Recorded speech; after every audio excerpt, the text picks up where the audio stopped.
$250,000 worth of production costs because we want the perfect rotisserie chicken in front of us. Costco has the best rotisserie chicken. It's $5. Shout out Costco. Sponsor this podcast or video series. The OG. The OG. Costco is OG, man. Lost in space, but that's okay. Climb aboard the Brand Spaceship today. Hey everybody, I'm Ryan Sheffer. This is the Brand Spaceship at Mile 80, and today I'm going to tell you how to intelligently spend money on those videos. A lot about quantity and versatility. About how the more assets you have, the more versatility you have to figure out who you should talk to, what you should talk to them about, and at the end of the day, drive a click, drive a purchase, really get that return on investment you're looking for when you go and spend money on video in the first place.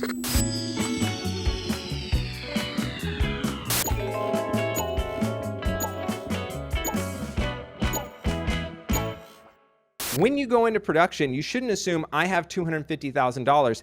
I should just spend that all on production, because you could blow that on all sorts of things. You could blow that in 25 minutes exploding a tanker. I mean, maybe it's perfect. It sounds like a good commercial, but you don't have post, you don't have a bunch of assets. And as we always say at the Brand Spaceship, it's like you can't settle for one video. If you blow all your production budget on the highest quality, the highest in live production, you have no budget for post. The best way for you to save money on production is to spend less on production and spend more on post-production.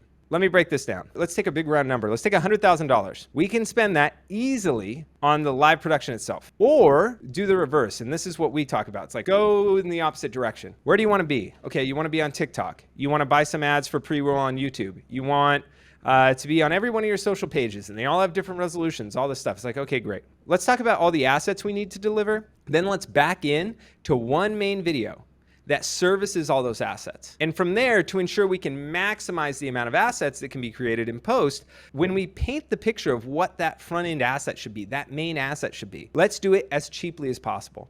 How do we keep those costs down? Do you need that huge commercial production, or can it be more like a documentary? Can one person shoot this? That may sound weird to say, but if you watch things on the internet, you know one person can shoot a lot these days. Let's dive into the end of this. So this main video, this main commercial needs to service an asset library.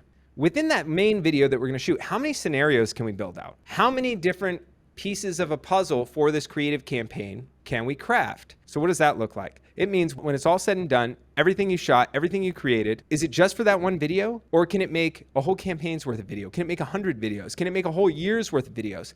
Does it work with everything you've shot before? Can you intercut those together and make a whole new campaign about all these different products you have? Because the most important way to save money is to make sure every single asset you spend money on serves multiple purposes. Whether that's the same asset across many different platforms, or it's creating all sorts of unique assets across many, many platforms for a long time. Take the example of a bunch of different scenarios. In this case, we had someone doing yoga with the product, somebody picnic with the product, somebody was delivering packages with the product, and another person was picking up their groceries with the product. In those 4 scenarios, each of them can be their own spot. Together, they can be a group spot. Or since there were differences between 2 of them, all of a sudden one spot has 2, one spot has 2. We're thinking about these scenarios in the ways that they could help the brand as a whole, so the next time they need a product shoot, we could even maybe use some of that footage to beef up the amount of content we have for the next shoot. So every time we pick up a camera, every time we hit record, we are making more assets that collaboratively with all our other assets can make an infinite amount of different pieces of content to service different specific users all over the world. The more different scenarios you have with your products, you have an exponential increase in the amount of stories you can tell about your products. And these don't even have to be the initial story you set out to tell, which is like, this person does this with our product, blah, blah, blah. It could be just one shot of a person under a tree with some text over it, advertising a discount. I don't know.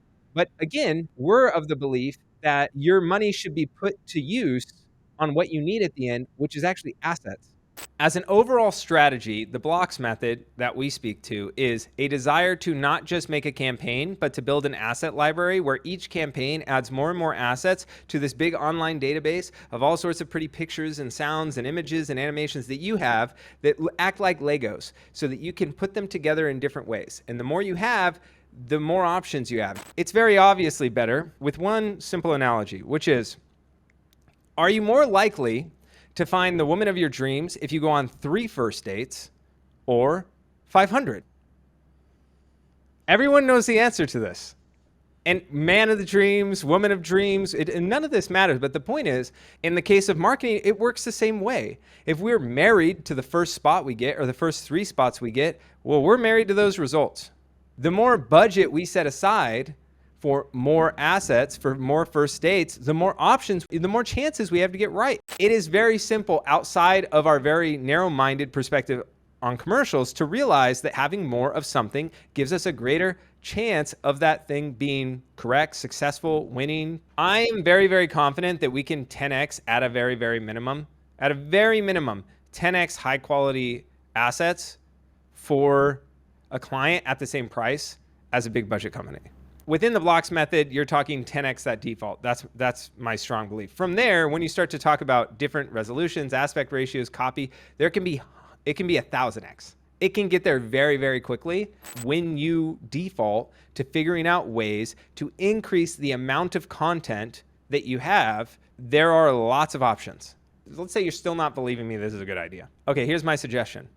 Go do a lower budget shoot. Do 100 assets from that. And I'm saying that companies like us or companies of this scale, it's probably 1/3 the price. From there, test it. Put it out there. Whatever works, go shoot it for $250,000. I'm as arrogant as the next guy, right? I think my ideas are great. But the reality is, if you don't test your ideas, even if you're that, what are you doing? You're just like, this one is perfect. Everyone will like it. It's like, no, dummy, you like it. Like, I like it, right? That doesn't mean it's wrong, but in this world where we can literally send an ad to a specific email address, where we can send an ad to all sorts of different niche audiences, why wouldn't we test these things? Why wouldn't we spend less in order to understand what we should do and then double down? And storing up your funds, your big dollar, until you're confident that this play will work is a fantastic way to go. And that's why for us, whenever we're working with a client, we're always pushing them like, you just need to make more content. It's not that you need to make the best asset. And frankly, most people are confused when they're talking to a production company and the production company pitches that, because I don't know any other production company that doesn't make their nut just off of some percentage of the live action production that's being shot. Whereas for us, we see that somewhat as a loss leader. And instead we're looking on the back end, right? I recognize, our team recognizes that a longer term engagement is actually the way for us to maximize profit from an individual client. And it also ensures that we're aligned with that client, because their long-term success means they come back, versus being like, oh, you need to do a commercial? Oh, we'll get you all the Clydesdales that were used in the, is it Coors or Budweiser? What is it, Coors? It's Budweiser. Yeah. It doesn't matter. We'll get you those horses from the beer commercials, the exact ones, but yours will be better. And they're like, oh my God. And the best cameras and the best lenses, and the guy who shot The Godfather, and like, is he dead? We don't know. It's just like all this wrapping paper around a business goal. And that's what it is. It's like a bunch of people who just want to play Hollywood for a day, but the actual end goal is business. Does this make sales? And I might be arrogant, but I am not arrogant enough to think that I have the solution for sales. It's not to say you shouldn't put all this money into production, just how you utilize it. I think you've made that very, very clear. But beyond that, what is your total marketing budget, and what purpose do these assets serve? Because if you're putting all of your money into the production of it, where's your budget for these testings? Where's your budget for the activation of these campaigns? Where's your budget for placements? Ostensibly, the point of creating assets is to get attention. Now, in order to justify why you're even making an asset, you probably should know whose attention you want. From there, I think it becomes pretty obvious that making one asset doesn't make sense. You don't know what will get people's attention. So you need to try different messages, different ideas, different stories to maximize the amount of attention from the people you want to get attention from. Here's the other thing. It also might serve the purpose of figuring out whose attention you want. By having more assets, you can send them to all different niches of people and get responses there. Maybe you're really doing well in a very, very small market of people in Paris who make baguettes. I have no idea, right? But it. That's a dream. it could be that that's where your product belongs, in which case, if you're using one asset and you're just sort of broadly marketing, it's a lot harder to speak directly to those individuals. And video is still very, very broad. And I believe that the reason for that is because there used to be one way to get attention in moving images. And that way for commercials was television. And now, basically no one watch. I mean, there are so many technologies built into TVs these days so you don't have to watch commercials. I mean, obviously there's streaming platforms where people just purchase out of that. And yet the production methodology is still the same. It's as if we haven't realized still, decades into this, that this internet shift is full force at this point. The idea of a commercial for television is kind of secondary. And then you have to ask yourself, in this world where we're everywhere, we're on these different platforms, we're on social media, we're on a million different streaming services that have the ability for us to customize our ad to different regions and all sorts of other programmatic rules about who the person is. And yet we're just delivering one asset and not customizing it and not also auditioning different messaging.